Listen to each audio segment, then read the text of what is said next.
केसरिया बालम आओ हमारे देश। पण यो दुर्घटना हुई कैसे? वो ठाकुर साहब ऑफिस जा रहे थे और म्हारे को मंदिर जाना था।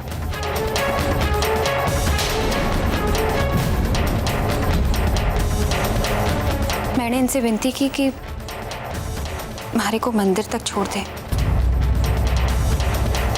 जैसे ही मंदिर पहुंचकर मैं उतरकर जाने वाली थी, पता नहीं अचानक कट्टे से ट्रक आ गया और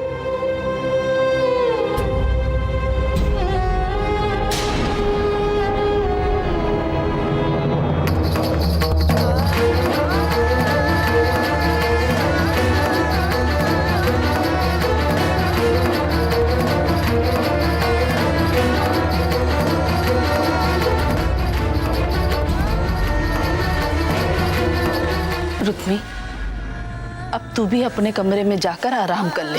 हाँ, कुछ दिनों तक तू पूरा आराम कर। थारे काम घर के बाकी नौकर संभाल लेंगे।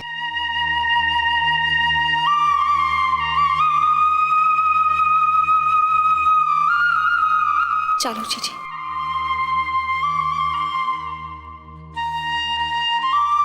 रसाल,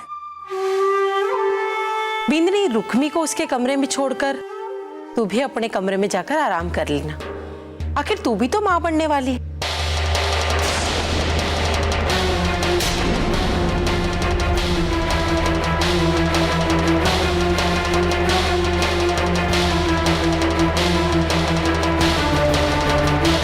अब जा बेटा, आराम कर ले।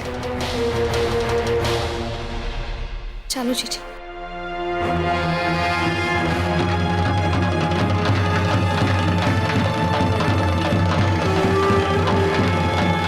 चलो मासा, आप भी आराम कर लो।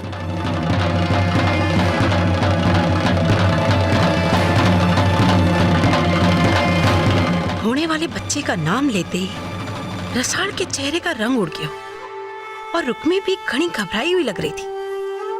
जरूर कोई बात है, मारे को पता लगाना ही पड़ेगा। और जे मारे हाथ राय को एक दाणो भी लग गयो ना, तो उसे पहाड़ बनाकर इन दोनों बहनों को हवेली से बाहर ना निकाल दिया तो हमारा नाम भी चंचल ना है।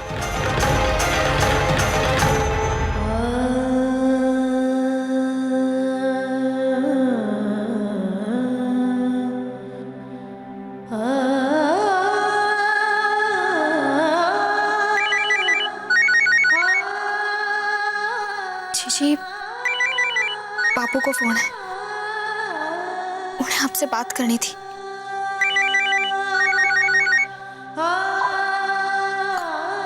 बापू। रसाल बेटा, बेटा फोन रुक्मी ने दे। जी।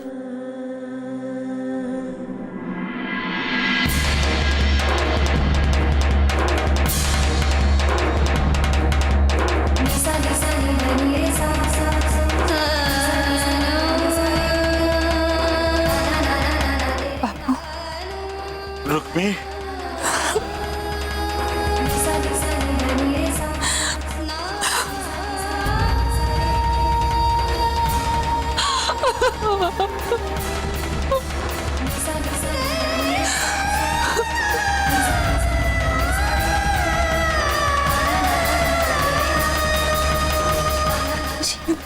रुक्मी बेटा, बेटा ना, तू रो मत, मैं अभी बैठे हूँ।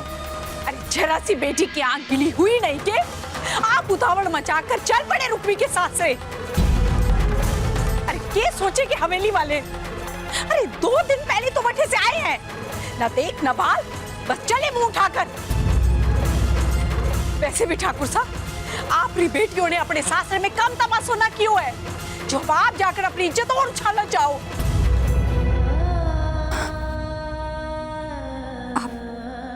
आप अठे आने का कष्ट काई करो बापू। अठे रसाल है ना हमारे साथ, आप चिंता ना करो। रुक्मी बेटा, बेटा तो अपना ध्यान रखना।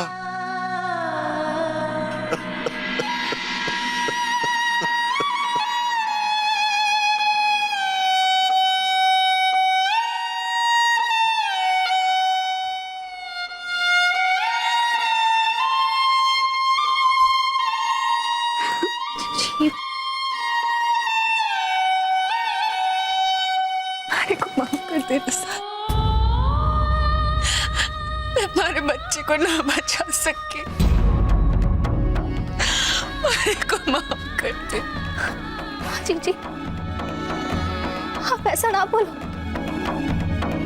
इसमें आपकी कोई गलती ना है। आप अपने आप को दोषी ना मानो। जी भाग्य का लिखा कोई ना बदल सके है। टूटे हुए सपनों की चुभन भारी आंखों को सहने की आदत सी हो गई है। पर ये सपना तुम्हारे से ज्यादा थारा था ना। काय कहना था ना थारे को इतनी बड़ी सजा दे रसाल।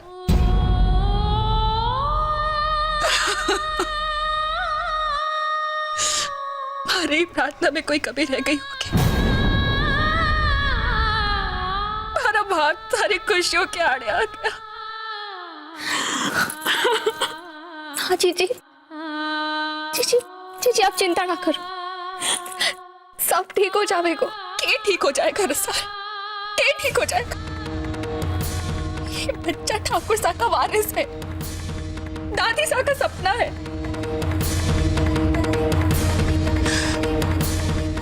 क्या होगा जब सबको सच्चाई का पता चल जाएगा?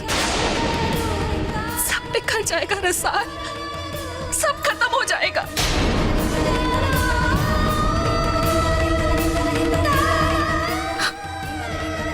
क्या होगा जीजी? अब हम बच्चा कट्टे से लावेंगे, क्या करेंगे हम? करना के उन दोनों बहनों को धक्के मारकर इस हवेली से बाहर निकाल देना है। तो बच्चे जीजी देर क्यों कर रही हो? चलो रसाल की सच्चाई सारे परिवार के सामने बता देते हैं। अब तो जीजी दोनों बहनों को धक्के मारने की भी जरूरत नहीं पड़ेगी। ये काम जीजो से और रणवीर ही कर देंगे। चलो लेट्स गो। कटे जा रही हो? जब ठाकुर सा सबूत मांगेंगे तो क्या बतावेगी? कहेंगे कि हमें शक है कि रसाल मां बनने का नाटक कर रही है। गोबर पोत देंगे सारे घरवाले हमारे मुंह पर। पहले सबूत लाओ, फिर मारे से बात करो। इतने दिनों तक हम कुछ नहीं कर पाए क्योंकि हमें रुक्मी के बच्चे से खतरा तो अब तो खतरों टल गए हुए। जब भगवान ने खुद ही हमारे रास्ते का कांटा हटा दिया है तो फिर तुम इंतजार काहे करो? रसाल पर नजर रखो और उसकी सच्चाई सबके सामने लाओ। और जे रसाल झूठी है तो हम पूरे परिवार के सामने उसकी पोल खोल देंगे। तुम्हारे को तो पूरा यकीन है कि रसाल झूठ ही बोल रही है और उसका झूठ अब डॉक्टर के मुंह से फूटेगा। हमारे शक को यकीन में बदलने को समय आ गया है। तब तो इस दिवाली धमाका होएगा और उस धमाके में रुक्मी और रसाल दोनों के भाग में आग लग जाएगी और उस आग में हम करारी रोटी सेकेंगे।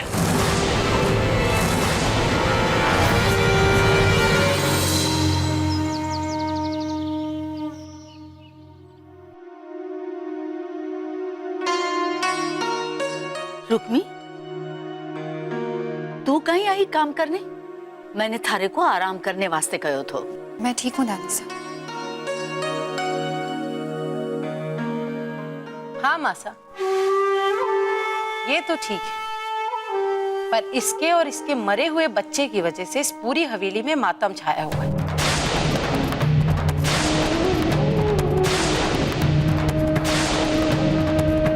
तो क्या मासा इस हवेली के आने वाले वारिस की दिवाली भी ऐसी ही मनहूस और दुखी जाएगी? इसकी वजह से बाकी सबकी खुशियों का गला क्यों घोटा जाए?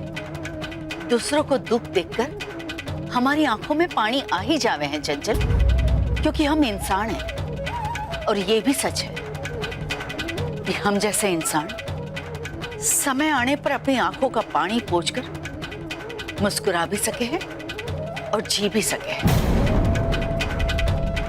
शायद इसी वास्ते हमारे त्योहार मनाने के लिए परंपरा बनाई गई है कि हम अपने दुखों को भूलकर फिर से खुशी ढूंढने की कोशिश कर सके। और थारे को चिंता करने की जरूरत ना है। इस बार भी दिवाली उतने ही धूमधाम से मनाई जाएगी जितने की हर साल मनाई जावे है।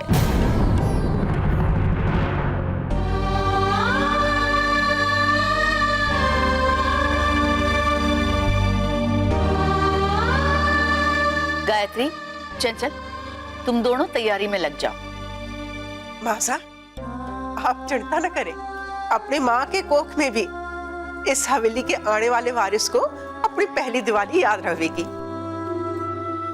और इस हवेली के वारिस के साथ साथ मूमल बिटिया और जमाई साहब के ब्याह के बाद की भी ये पहली दिवाली है। उन्हें भी तो नहीं हो तो भेजना पड़ेगा ना। मैं खुद मोहित को और मूमल के सास ससुर साहब को फोन कर दूंगा। वैसे तो मूमल और जमाई साहब अपने घर से दूर रहे हैं, पर दिवाली मनाने तो वो दोनों अपने पापा सा और मासा के पास जरूर जाएंगे। और जाना ही चाहिए। ये क्या मासा, आपने सबके सामने जाकर दिवाली मनाने की बात छेड़ दी और हमसे कहा था कि रसाल का नाटक उजागर करने वास्ते दादी सा से बात करेगी। मैंने वही बात तो की। मैंने सोच समझकर मासा के सामने दिवाली मनाने का प्रस्ताव रखा। मैं अच्छी तरह से जानू हूं कि मैं क्या कर रही हूं।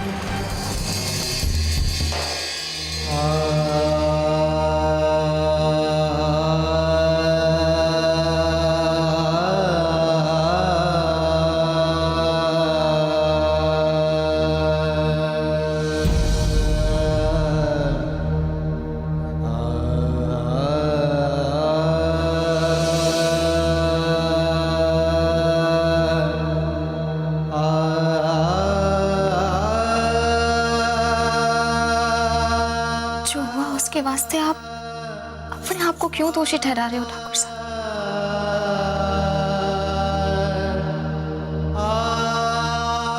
मैं जानू आपको लग रही है कि जी वो एक्सीडेंट ना होता तो चीची की कोख ना उछड़ती। पर ठाकुर साहब, जो हुआ उसके वास्ते भाग्य के अलावा और किसी को कोई दोष ना है। वास्ते आप इसके बारे में सोच सोचकर परेशान ना हो ठाकुर साहब।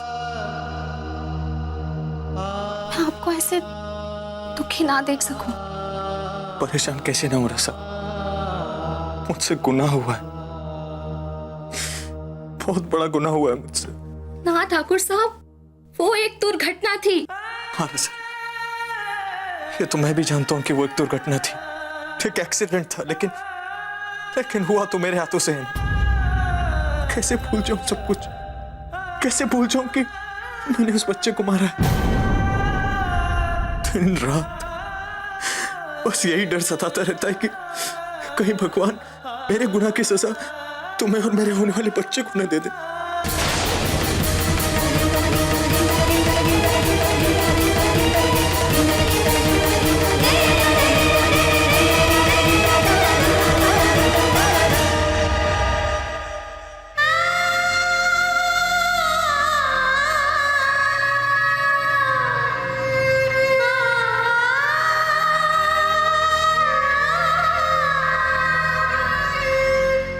गाना था। अब मैं ठाकुर साहब कैसे बताऊं कि वो हमारे जिस बच्चे के बारे में सोच सोचकर अपनी जान जला रहे हैं वो है ही ना। कैसे कहूं ये सच? हे भगवान, क्या करूं मैं?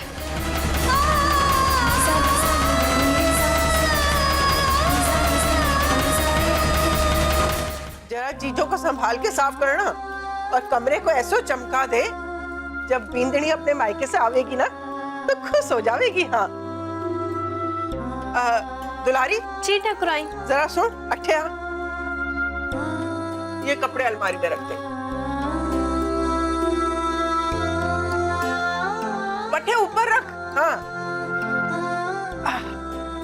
बींदड़ी आवेगी तो अपनी अपनी जगह जमा के रख देवेगी। फिलहाल दिवाली तक सब कमरों साफ सुथरो तो दिखेवे को।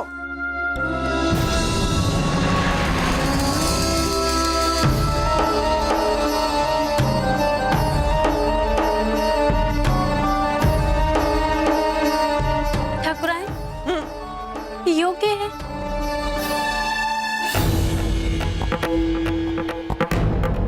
कोई जरूरी चीज दिखे है, जहां से गिरे हैं वट्ठे ही रख दे। और सुन, तू अट्ठे को काम खत्म करके भंडारे आ जा, जरा जल्दी कर। जी। मैं भंडारे ही जाऊंगी। हाँ,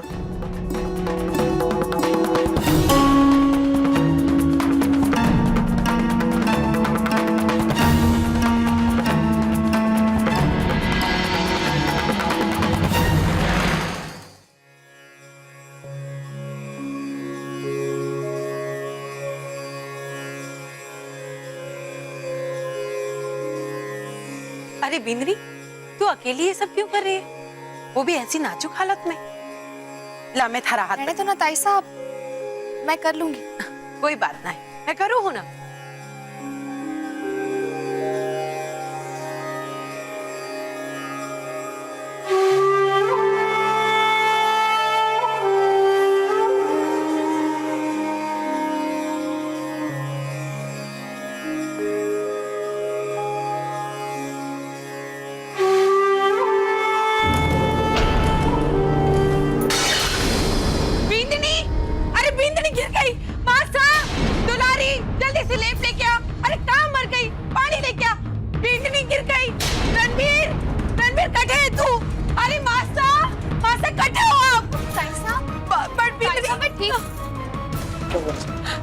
गिर गई।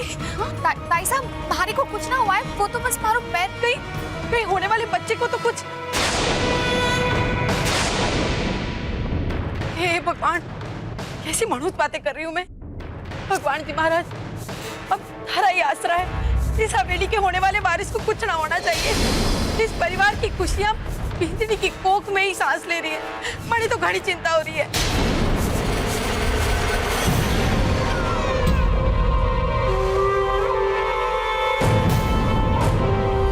रणवीर, तुम्हारी बात मान, बिंदनी को लेकर अभी अस्पताल जा। बिंदनी और उसके होने वाले बच्चे की जांच करवा।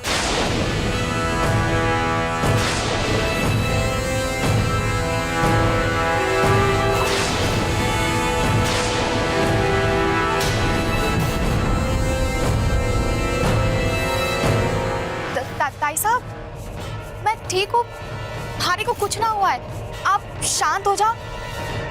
हॉस्पिटल जाने की कोई जरूरत नहीं रसाल, मैं कोई रिस्क नहीं लूंगा। तुम्हें हॉस्पिटल चलना ही होगा। ठाकुर साहब। छोटे, तू सही कर रहा है, मैं गाड़ी निकालता हूँ। तू एक लोग क्यों जाएगा? रुकटे। जी भाई साहब। हाँ हाँ, जब तक मैं बिंदनी और उसके होने वाले बच्चे के कुशलता का समाचार ना अपने कानों से सुन लूं, हमारी तो सांस अटकी रहेगी। चलो रसाल, चलो। पर ठाकुर साहब, रणवीर ठीक कहे बिंदनी, हमें जाना चाहिए। ऐसी नाजुक हालत में थोड़ी सी भी लापरवाही भारी पड़ सके बिंदनी। देखो रसाल, आज तक मैंने तुम्हारी हर जिद पूरी की, लेकिन आज तुम्हें मेरी बात माननी होगी। तुम्हें मेरे साथ हॉस्पिटल चलना ही होगा। नहीं, मैं कुछ नहीं सुनूंगा। चलो। दादी साहब, क्या आपकी इजाजत हो तो मैं रसाल के साथ अस्पताल जा सकती हूँ? बेचारी घनी डरी हुई लगी। डरी हुई है? अरे उसका ध्यान रखने के लिए उसका बींद उसके साथ। थारी, थारी की जरूरत है। माँ साहब,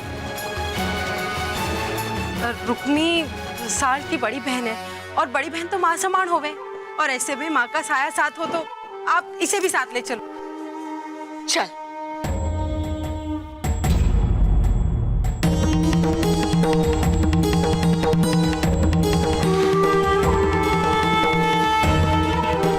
यो दीप भी ना बात बात पर बच्चों की तरह मुंह फुलावे।